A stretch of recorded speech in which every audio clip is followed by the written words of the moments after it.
호기심 많은 여러분 안녕하세요. 지적인 여정에 오신 것을 환영합니다. 오늘은 섬뜩하면서도 동시에 깊이 해방감을 주는 한 사상가를 다뤄보려 합니다. 바로 종종 실존주의의 아버지라고 불리는 덴마크 철학자 쇠렌 키르케고르입니다. 하지만 그는 추상적인 시스템 철학자가 아닙니다. 그는 개별자의 철학자입니다. 바로 당신과 나의 이야기죠. 우리는 끊임없는 소음, 대중의 의견, 그리고 무엇을 생각하고 어떤 사람이 되어야 할지 알려주는 알고리즘의 시대에 살고 있습니다. 이러한 획일성의 바닷속에서 가장 시급한 질문은 어떻게 진정한 나가 될 수 있는가? 어떻게 온전히 나의 것인 삶을 살 수 있는가? 입니다. 키르케고르만큼 이 질문을 진지하게 다룬 철학자는 거의 없습니다. 그의 작품은 자기계발서가 아닙니다. 그것은 종종 불편한 거울이 되어 우리가 자신을 속이는 방식들을 직면하게 만듭니다. 그는 불안, 절망, 그리고 신앙의 역설에 대해 이야기합니다. 그는 한 개인이 거쳐갈 수도 거쳐가지 않을 수도 있는 세 가지 단계, 즉 실존의 세 가지 단계로 나뉜 길을 제시합니다. 키르케고르가 시대를 넘어 우리에게 던지는 거대한 질문은 이것입니다. 당신은 쾌락의 삶을 살고 있습니까? 의무의 삶을 살고 있습니까? 아니면 신앙의 삶을 살고 있습니까? 그리고 더 중요한 것은 그 삶을 선택했는가? 아니면 그저 흘러가고 있는가? 이것이 오늘 우리 분석의 핵심입니다. 그가 제시하는 실존적 도전을 이해하기 위해 이 세 가지 단계를 해체해 봅시다. 이 여정은 우리를 19세기 코펜하겐으로 이끌고 돈 주왕의 유혹, 판사의 안정성, 그리고 하나님 앞에서 아브라함의 섬뜩한 침묵에 직면하게 할 것입니다. 키르케고르의 목표는 우리에게 쉬운 답을 주는 것이 아니라 개별자로서 존재한다는 단순한 행위에 필요한 무한한 열정을 자각하게 하는 것입니다. 본격적으로 들어가기 전에 잠시 말씀드리자면 이 이야기를 생생하게 전달하기 위해 영상에 보이는 이미지들을 인공지능 도구로 생성했습니다. 이 이미지들을 19세기 코펜하겐의 분위기와 사상들을 시각적으로 묘사하는 캔버스라고 생각해주세요. 항상 문자 그대로의 표현은 아니겠지만 저와 함께 상상의 나래를 펼칠 수 있는 시각적 동반자가 될 것입니다. 진심으로 즐겨주시길 바랍니다. 먼저 배경부터 이해해봅시다.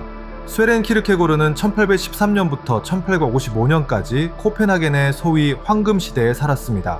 그 시대는 위대한 문화적 번영의 시기였지만 그에 따르면 숨막히는 부르주아적 수능주의의 시대이기도 했습니다.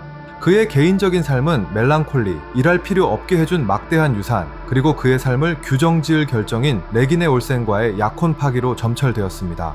이 파기는 단순한 시련이 아니었습니다. 키르케고르에게는 실존적인 행위였습니다. 그는 레기네를 자신의 복잡한 멜랑콜리에 끌어들일 수 없다고 느꼈고 그의 철학적, 종교적 소명이 절대적인 고독을 요구한다고 생각했습니다. 이 사건은 그의 작품, 대부분의 원동력이 되었으며 개인이 내려야 할 고통스러운 선택의 예시로 사용되었습니다. 하지만 그의 지적추적은 사람이 아니라 두 가지였습니다. 첫째는 독일 철학자 헤겔의 체계였고 둘째는 대중이었습니다. 키르케고르에게 이 둘은 모두 개별자를 말살하는 기계였습니다. 그것들은 존재의 무서운 책임으로부터 숨는 방법들이었습니다. 헤겔주의는 모든 현실, 역사, 정신을 거대하고 논리적이며 합리적인 과정으로 설명하려 했던 모든 것을 포괄하는 철학이었습니다. 웅장하고 압도적이며 키르케고르에 따르면 완전히 비인간적인 시스템이었습니다. 그것은 사상의 대성당이었지만 두려움, 열정, 역설적인 선택을 가진 단 한 명의 실제 사람을 위한 공간은 없었습니다. 그리고 군중, 즉 익명의 대중이 있었습니다. 키르케고르는 여론과 당대의 언론을 경멸했습니다. 그는 군중은 비진리라고 주장했는데 군중 속에서는 어느 누구도 개인적 책임을 지지 않기 때문입니다. 우리라는 익명성 속에 숨으면 용감하거나 잔인하거나 의로운 사람이 되기 쉽습니다. 반면 개별자는 홀로 있으며 온전히 책임을 져야 합니다. 이러한 맥락에서 키르케고르는 자신의 위대한 사상을 제안합니다. 가장 고귀한 진리는 과학이나 역사의 객관적 진리가 아닙니다. 그것은 주관적 진리입니다. 이것은 사실이 중요하지 않다는 의미가 아닙니다. 그것은 존재하는 존재에게 있어 자신의 삶을 정의하는 진리는 무엇을 믿느냐가 아니라 어떻게 믿느냐는 것을 의미합니다. 열정, 헌신, 그리고 내면성이 객관적 정확성보다 더 중요합니다. 그는 무한한 열정으로 우상에게 기도하는 이교도가 신앙 고백을 올바르게 암송하지만 개인적인 헌신 없이 습관적으로만 하는 신학 교수보다 진리에 더 가깝다고 말할 것입니다.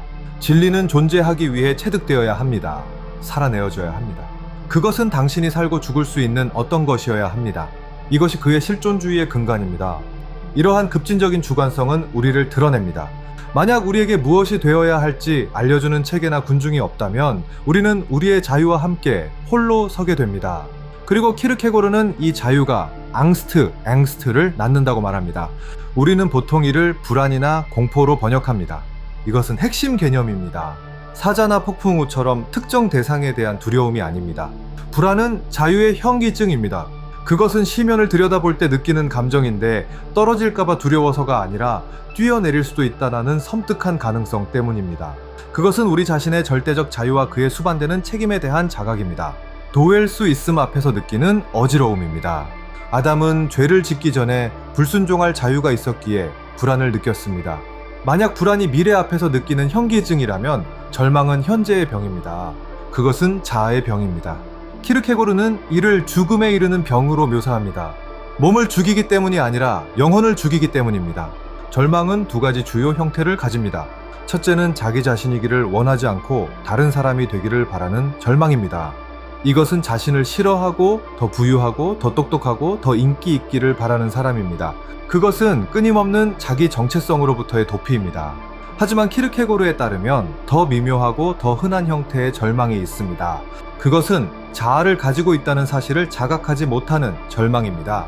그것은 세속적인 것, 자신의 일, 사회적 역할에 너무 몰두하여 자신이 영적인 개별자라는 사실조차 깨닫지 못하는 사람입니다. 세 번째 형태는 가장 도전적입니다. 그것은 자기 자신이 되기를 원하지만 자기 자신의 힘으로만 이루려는 절망입니다.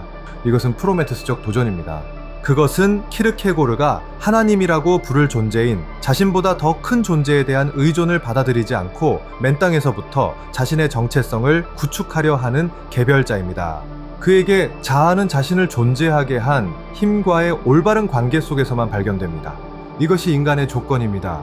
자유의 불안과 진정한 자아가 되지 못하는 절망 사이에 갇힌 것이죠. 그렇다면 우리는 어떻게 살아야 할까요? 여기서 키르케고르는 그의 유명한 실존의 세 가지 단계 또는 삶의 영역을 소개합니다. 이것들은 자동으로 거쳐가는 나이별 단계가 아닙니다. 그것은 선택입니다. 개인이 택할 수 있는 삶의 방식들입니다. 이 단계들은 상호 배타적이라는 점을 아는 것이 중요합니다. 동시에 두 가지 단계에 있을 수 없습니다. 그리고 한 단계에서 다른 단계로의 이동은 순탄한 진화가 아닙니다. 그것은 도약을 요구합니다. 급진적인 결정이죠. 가장 일반적인 첫 번째 단계, 키르케고르가 심미적 단계라고 부르는 것부터 시작해 봅시다. 심미적 단계는 쾌락, 새로움, 감각적 경험을 위해 살아가는 삶입니다. 심의주의자는 지루함을 피하는 것을 주요 목표로 삼는 사람입니다. 그의 삶은 순간과 즉각적인 즐거움으로 정의됩니다. 지속적인 헌신은 쾌락의 적이 되기 때문에 반복과 의무를 내포하기 때문에 그는 지속적인 헌신이 없습니다. 키르케고르는 그의 위대한 저서 이것이냐 저것이냐에서 이를 탐구합니다. 일부는 신미주의자 A의 관점에서 쓰였습니다. 그는 재치 있고 낭만적이며 시적이지만 깊이 불행합니다.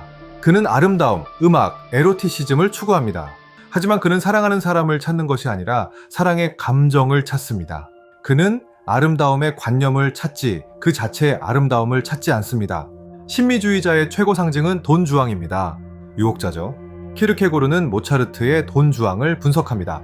흥미로운 점은 돈 주왕이 1000명의 여성을 사랑했다는 것이 아니라 아무도 사랑하지 않는다는 것입니다.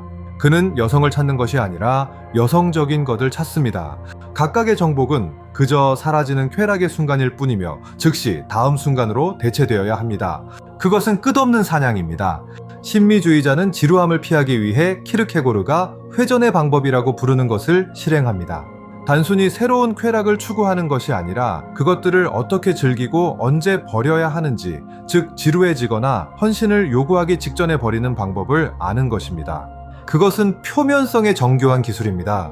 어떤 것에도 진정으로 마음을 주지 않는 경험의 수집가입니다. 현대의 무한 스크롤 문화를 생각해 보세요. 다음 이미지, 다음 영상, 다음 트렌드를 찾아 헤매는 것이죠. 이것은 회전의 방법의 한 형태입니다. 우리는 끊임없이 자극받지만 노력이나 시간을 요구하는 일에는 거의 헌신하지 않습니다. 신미주의자는 FOMO, 놓치는 것에 대한 두려움의 달인입니다. 그의 정체성은 다음 대단한 순간에 있어야 한다는 것에 달려있기 때문입니다. 하지만 함정이 있습니다. 심의주의자는 모든 것을 필사적으로 추구하지만 결국 아무것도 되지 못합니다. 그의 자아는 서로 연결되지 않은 순간들의 집합일 뿐입니다. 중심적인 정체성이 없습니다. 가능한 것 속에서 살지만 결코 현실 속에서는 살지 않습니다. 그리고 키르케고르에 따르면 이러한 삶의 필연적인 결과는 행복이 아닙니다. 그것은 지극한 권태입니다. 그리고 권태는 절망의 전조입니다. 심미주의자가 어떤 새로운 쾌락도 자신의 공허함을 채울 수 없다는 것을 마침내 깨달으면 절망에 빠집니다. 그는 선택 없고 헌신 없는 삶은 자아 없는 삶이라는 것을 깨닫습니다. 이 절망의 구렁텅이 바닥에서 개별자는 급진적인 선택에 직면합니다. 이것이냐 저것이냐라는 선택입니다. 심리적 절망 속에 머물 수도 있고 다음 단계로 도약할 수도 있습니다. 그 다음 단계는 윤리적 단계입니다. 도약은 의지의 행위를 통해 이루어집니다. 개별자는 자기 자신을 선택하는 것을 결정합니다. 이것이 무엇을 의미할까요? 그것은 자기 삶에 대한 책임을 받아들이고 한계를 인정하며 즉각적인 쾌락을 넘어서는 어떤 것에 헌신하는 것을 의미합니다. 그것은 단절된 순간들의 연속이 아니라 시간 속에서 일관성이 있는 사람이 되기로 결정하는 것입니다. 윤리적 단계의 상징은 이것이냐 저것이냐의 2부 저자인 비렐름 판사입니다. 그는 젊은 심리주의자 A에게 편지를 보내 자신의 삶을 변호합니다. 판사는 결혼한 남자이자 존경받는 시민이며 직업인입니다. 그의 삶은 순간에 의해 정의되는 것이 아니라 연속성, 의무, 그리고 보편적인 도덕률에 의해 정의됩니다. 심미주의자는 가능한 것 속에서 삽니다. 윤리적 인간은 현실 속에서 삽니다. 그는 결혼을 낭만적인 충동으로 선택하는 것이 아니라 매일 새롭게 갱신되어야 할 평생의 헌신으로 선택합니다. 그는 자신의 일을 순간의 열정 때문이 아니라 자신의 소명이자 사회에 대한 의무로서 선택합니다. 그의 좌우명은 즐겨라가 아니라 내 의무를 다하라입니다. 윤리적 단계에서 개별자는 견고한 자아를 발견합니다. 그는 자신의 선택과 책임으로 자신을 정의합니다.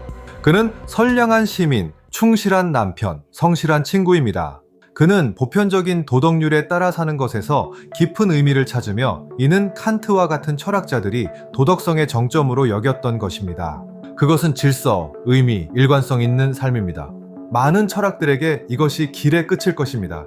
심미적 이기주의를 극복하고 공동체의 완전하고 도덕적인 구성원이 되었습니다. 당신은 좋은 사람입니다. 더 무엇이 있을 수 있을까요? 하지만 키르케고르에게 이것은 결코 끝이 아닙니다. 윤리적 단계도 그 자체에 한계가 있으며 절망으로 이어질 수도 있습니다. 윤리적 절망은 개별자가 두 가지를 깨달을 때 발생합니다. 첫째, 자신이 의무를 완벽하게 이행할 수 없다는 것입니다. 실패하고 죄를 짓습니다. 보편적인 도덕률은 결코 완전히 도달할 수 없는 이상입니다. 이것은 그에게 죄책감을 느끼게 합니다. 그는 자신이 선택한 이상 앞에서 자신의 무능력을 깨닫습니다. 둘째, 그리고 더 중요한 것은 보편적인 윤리적 의무가 더 큰 어떤 것과 충돌하는 상황에 직면한다는 것입니다. 도덕률, 즉 보편적인 것이 한 가지를 요구하지만 더 높은 권위, 즉 개인적이고 절대적인 부름이 다른 것을 요구할 때는 어떻게 될까요? 여기서 윤리가 무너집니다. 그리고 이 무너짐은 키르케고르의 가장 섬뜩한 작품 공포와 전율의 주제입니다. 공포와 전율에서 키르케고르는 요하네스 실렌티오, 조한네테 실렌티오라는 가명 아래 성경의 아브라함과 이삭 이야기를 사용합니다. 이것은 단순한 순종의 교훈이 아닙니다. 키르케고르에게 이것은 이 문제에 대한 가장 섬뜩한 예시입니다. 하나님은 아브라함에게 자신의 아들 이삭을 희생시키라고 명령합니다. 신앙의 아버지 아브라함은 그렇게 하려 합니다. 이것이 부조리의 핵심입니다. 윤리적 단계의 관점에서 생각해 보세요. 아브라함이 하는 일은 괴물 같은 행위입니다. 가장 높은 보편적 윤리율은 살인하지 말라이며 더 구체적으로는 아버지는 자식을 사랑하고 보호해야 한다입니다. 윤리적인 관점에서 아브라함은 의심할 여지 없이 살인자입니다. 공동체 앞에서 그를 정당화할 방법이 없습니다. 그것은 이해할 수 없는 행위입니다.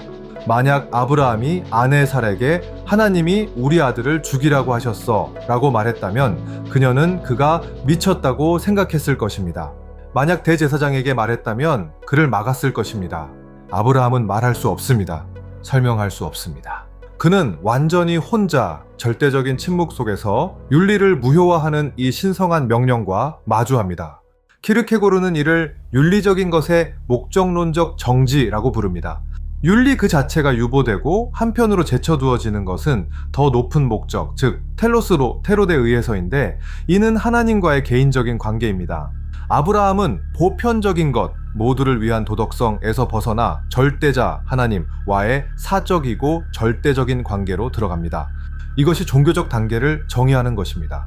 그것은 일요일마다 교회에 가는 윤리적 인간이 그러하듯 단순히 하나님을 믿는 것이 아닙니다.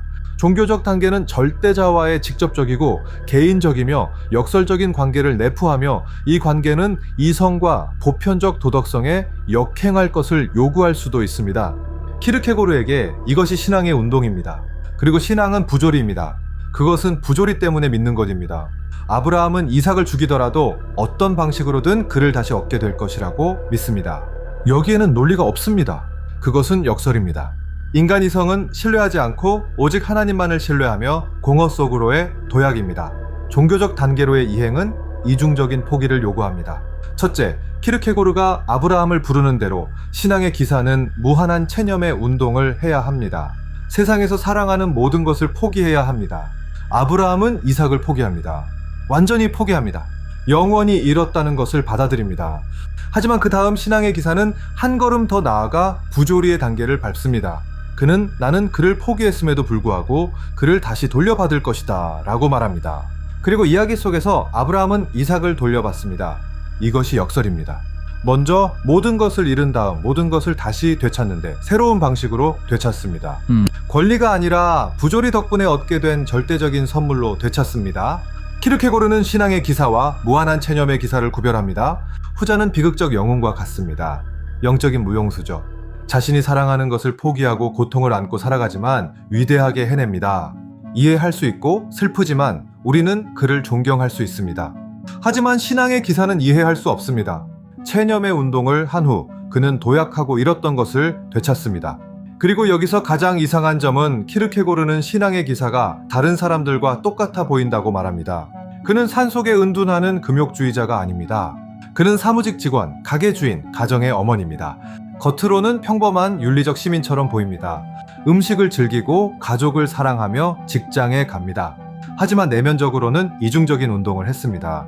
그는 삶의 매 순간을 권리가 아니라 하나님의 부조리하고 놀라운 선물로 살아갑니다.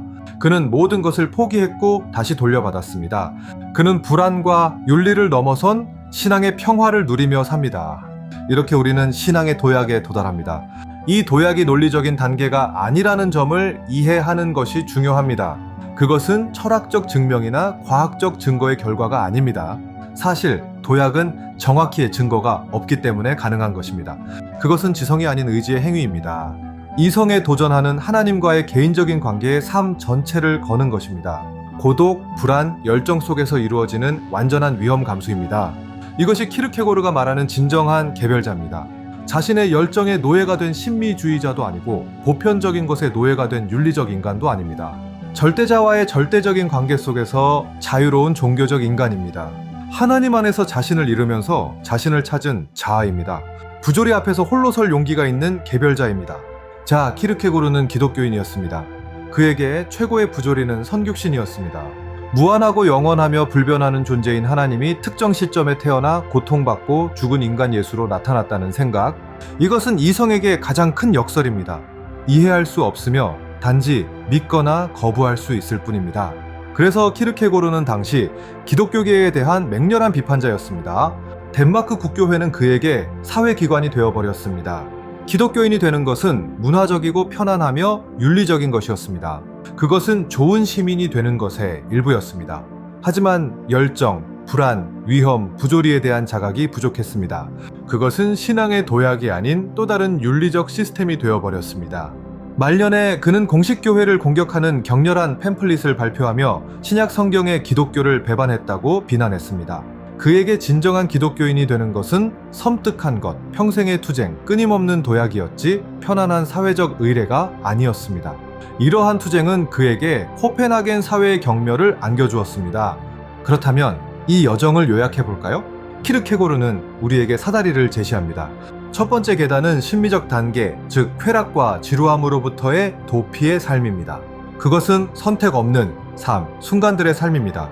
하지만 이 삶은 필연적으로 절망, 즉 일관성 있는 자아가 없다는 공허함으로 이어집니다. 두 번째 계단은 윤리적 단계입니다. 선택을 통해 개별자는 책임을 집니다. 그는 의무, 보편적인 도덕, 그리고 헌신으로 자신을 정의합니다. 결혼하고 일하며 좋은 시민이 됩니다. 견고하고 일관성 있는 자아를 구축합니다. 하지만 이 삶도 죄의식이나 절대적인 의무와의 충돌에 직면할 때 무너집니다. 세 번째이자 마지막 계단은 종교적 단계입니다. 이것은 진화가 아니라 어둠 속으로의 도약입니다. 윤리적인 것의 정지를 요구합니다. 개별자는 홀로 불안 속에서 절대자와의 개인적이고 역설적인 관계로 들어갑니다. 그는 부조리 때문에 믿는 것으로 살아갑니다. 그는 겉으로는 평범해 보이지만 매 순간을 기적적인 선물로 살아가는 신앙의 기사입니다. 키르케고르의 유산은 방대합니다. 당대에는 무시되었지만 20세기 실존주의의 근본적인 영감이 되었습니다. 장 폴 사르트르, 알베르 카미, 마르틴 하이데거와 같은 사상가들은 그의 불안, 자유, 부조리, 그리고 개별자의 우위라는 개념을 출발점으로 삼았습니다. 예를 들어 사르트르는 자유의 불안을 받아들이면서도 하나님을 제거했습니다. 사르트르에게 우리는 절대자가 없는 우주에서 자유롭도록 저주받았다고 합니다. 카미는 의미에 대한 우리의 욕구와 침묵하는 우주 간의 충돌인 부조리를 탐구하고 신앙의 도약 대신 반항을 제안했습니다. 키르케고르는 이 모든 대화의 뿌리입니다. 키르케고르는 우리에게 안락함을 제공하지 않습니다. 숨을 수 있는 시스템을 주지 않습니다. 그는 모든 변명을 없애버립니다. 군중에서 우리를 떼어내어 거울 앞에 홀로 씁니다. 그는 우리에게 묻습니다. 당신은 누구인가? 당신은 당신의 삶을 선택했는가? 아니면 그저 심미적 또는 윤리적 단계에서 표류하며 당신 실존의 진정한 선택에 결코 직면하지 않고 있는가? 그의 철학은 쓴 약입니다. 그것은 가장 편안하고 가장 사회적으로 용인되며 가장 윤리적인 삶조차도 가장 깊은 개별성에서 열정적으로 선택되지 않았다면 절망의 한 형태가 될 수 있음을 우리에게 생각하게 합니다. 개별자로 존재한다는 것이 우리에게 가장 어렵고 가장 중요한 과제임을 상기시켜줍니다. 밀도 높은 여정이었지만 부디 흥미로우셨기를 바랍니다. 키르케고르를 탐구하는 것은 단순히 철학사를 공부하는 것이 아니라 우리 자신의 결정과 헌신의 거울을 직접 들여다보는 것입니다. 그는 우리를 무관심하게 내버려 두지 않고 우리에게 입장을 취할 것을 요구하는 사상가입니다. 오늘도 깊이 있는 분석에 함께 해주시고 이 사상들의 귀한 시간을 할애해 주셔서 진심으로 감사합니다. 하지만 대화는 여기서 끝나지 않습니다. 여러분의 생각이 궁금합니다. 오늘날 우리 사회는 대부분 어느 실존의 단계에서 시간을 보내고 있다고 생각하시나요? 신비주의자, 윤리적 인간, 아니면 신앙의 기사의 고뇌 중 어느 것에 더 공감하시나요? 여러분의 생각을 댓글로 남겨주세요. 저는 정말 모든 댓글을 읽고 소중히 여깁니다. 이처럼 깊이 있는 분석, 복잡한 사상의 해체를 즐기신다면 채널 구독과 알림 설정을 고려해 주세요. 이 프로젝트를 지지하는 가장 좋은 방법이며 우리의 다음 지적 여정을 놓치지 않는 방법입니다. 다음 시간까지 호기심 많은 여러분, 좀 더 심층적으로 들어가 보면 키르케고르가 가명을 사용한 이유를 이해하는 것이 중요합니다. 그는 이것이냐 저것이냐나 공포와 전율 같은 작품을 자신의 이름으로 서명하지 않았습니다. 그는 가상의 저자들을 사용했습니다. 심의주의자 A, 판사 B, 아브라함을 흠모하는 자 요하네스 드 실렌치오. 왜 이러한 간접적인 전달을 했을까요? 키르케고르는 주관적 진리는 직접적으로 가르쳐질 수 없다고 믿었습니다. 만약 그가 당신에게 너는 믿음을 가져야 한다고 말했다면 그것은 단지 또 다른 객관적 진리, 또 다른 외부적 규칙이 되었을 것입니다. 대신 그는 당신에게 실존의 가능성들을 제시합니다. 그는 신미주의자를 보여주고 윤리적 인간을 보여주고 신앙의 기사를 보여줍니다. 어떤 것을 선택해야 할지 말해주지 않습니다. 그는 삶의 모습들을 보여줍니다. 그래서 당신이 그 이끌림, 절망, 그리고 선택의 필요성을 느끼도록 말이죠. 빛나 요하네스 드 실렌초에게 동의하는 것이 목적이 아닙니다. 목적은 그들을 읽으면서 자신의 삶을 성찰하도록 강요받게 되는 것입니다. 키르케고르의 글은 소크라테스적 거울입니다. 그것은 질문을 던지기 위해 고안된 것이지 답을 주기 위함이 아닙니다. 그는 독자가 제자가 아닌 개별자가 되기를 원합니다. 잠시 신미주의자로 돌아가 봅시다. 키르케고르는 두 가지 유형의 신미주의자를 구별합니다. 첫째는 돈 주황처럼 생각 없이 단순히 쾌락을 추구하는 즉각적인 신미주의자입니다. 하지만 또 다른 더 미묘하고 위험한 유형이 있습니다. 바로 성찰적 신미주의자입니다. 이들은 낭만주의자, 시인, 멜랑콜리와 향수 속에서 살아가는 사람들입니다. 그들의 쾌락은 기억, 즉 흥미로운 슬픔입니다. 이 성찰적 신미주의자는 더욱더 노예입니다.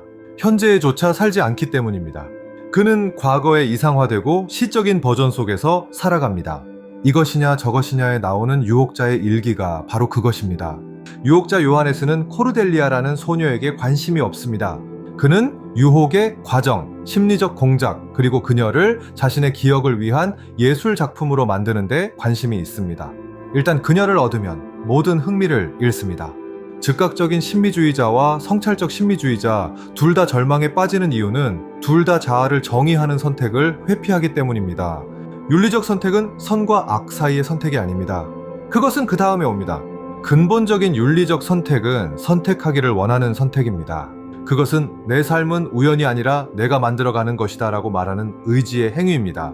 그리고 윤리적 단계에 대해 보편적인 것과의 연결을 이해하는 것이 중요합니다. 윤리적 인간은 투명하다고 말합니다. 자신에게도 다른 사람들에게도 말이죠. 그의 의무는 명확하며 모두의 의무와 같습니다. 개워짓만 하지 마라. 좋은 아버지가 되어라. 약속을 지켜라. 그의 정체성은 사회적 역할과 융합됩니다.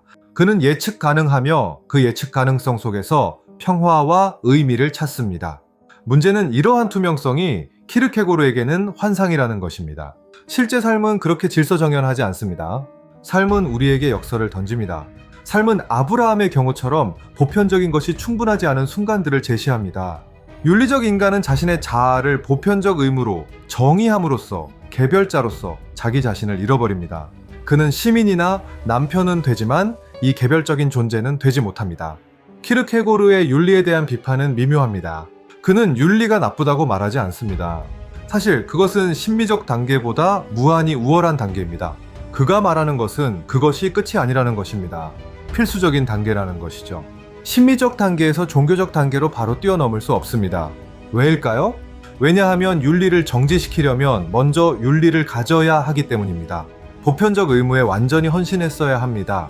윤리를 깊이 사랑하고 살인하지 말라 하는 계명의 무게를 자신의 존재의 모든 섬유에서 느끼는 사람만이 아브라함에게 내린 하나님의 명령에 절대적인 공포를 느낄 수 있습니다. 신비주의자는 그저 어깨를 으쓱했을 것입니다.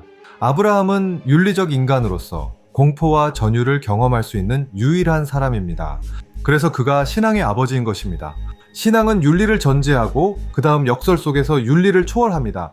이것은 우리를 다시 아브라함의 침묵으로 이끕니다. 그것은 고독의 침묵입니다. 비극적 영웅, 국가를 위해 딸을 희생시키는 장군처럼은 이해될 수 있습니다.